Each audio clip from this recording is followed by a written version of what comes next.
Let Sanji cook. Let the man marinate us in some One Piece greatness. Because he is awakening. The Blue Fire Prince is here. But it is not looking like the ones that we've seen in fairy tale stories. Because this face, man.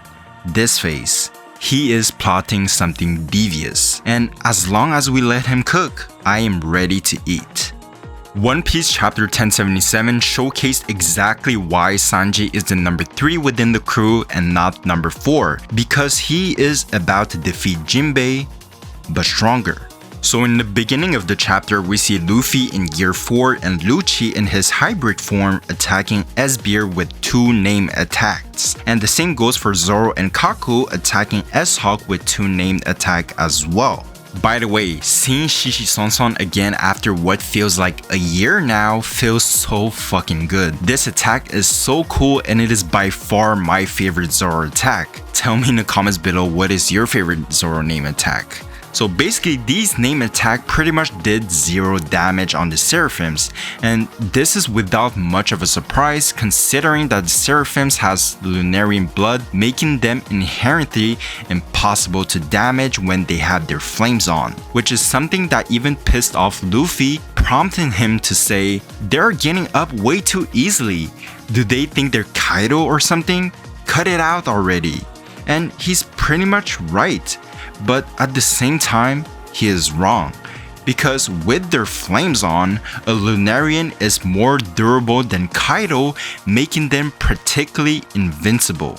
So the fact that the combined attack of Gear 4 Luffy, Hybrid Lucci, Zoro and Kaku had no effect whatsoever on the Seraphims is beyond impressive considering what comes next up in the chapter. Couple of pages later, we see that Seraphim Jinbei has already taken down Edison and Brook, leaving Nami having to fight him alone. And although her Thunderbolt attack using Zeus seemed like it did some kind of damage, we see that S-Shark basically goes splashing back into the ground and splooshing back up to pin Nami down. And it is at this exact moment that Mr. Prince puts on his apron and comes in to save the day. He kicks S-Shark in a fashion that's a callback to Ivankov's kick, which is kind of funny because in the panel above it, Sanji was talking about if he had his own kingdom, his first decree would be that anyone who threatens Nami will face capital punishment. And Decree 9 is that anyone who makes Nami scream will get a rare filler strike in the guts, which is obviously a callback to the Kamabaka Kingdom. But yeah, what was I talking about? Oh yeah, Sanji kicking Seraphim Jinbei, and that kick was different. I don't know what Sanji was cooking up that day cause that kick visibly did more damage to S-Shark with his flames on than the combined attacks of Gear 4 Luffy and hybrid form Lucci on S-Beer, Zoro and Kaku as well.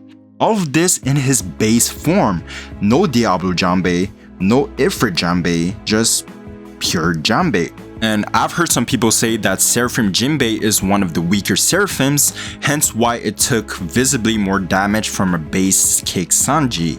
And to answer that question simply, no.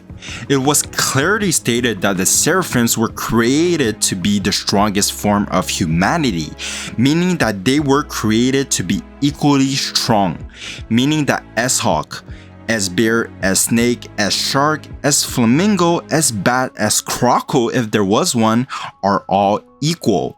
All this has done is basically give Sanji a massive W, and that's not all, because right after that, he activates his superhuman genes as seen with his eyebrows changing sides and is ready to cook shit up, all while looking absolutely devilish. Which brings into the question if Sanji will become more evil and cold-blooded whenever he activates his genes, cause I'm not gonna lie, I'm liking this. But power scaling wise, this shit is absolutely crazy. A base attack from Sanji visibly caused pain to one of the most durable or probably the most durable beings on the planet, just goes on to show that the results of Sanji versus King should be pretty obvious. Cause just imagine the damage that Sanji will do if he activates Ifrit Janbei. Obviously, this is not to say that base Sanji is stronger than Gear for Luffy and Zoro, cause it's apparent that Oda is only setting up the monster trio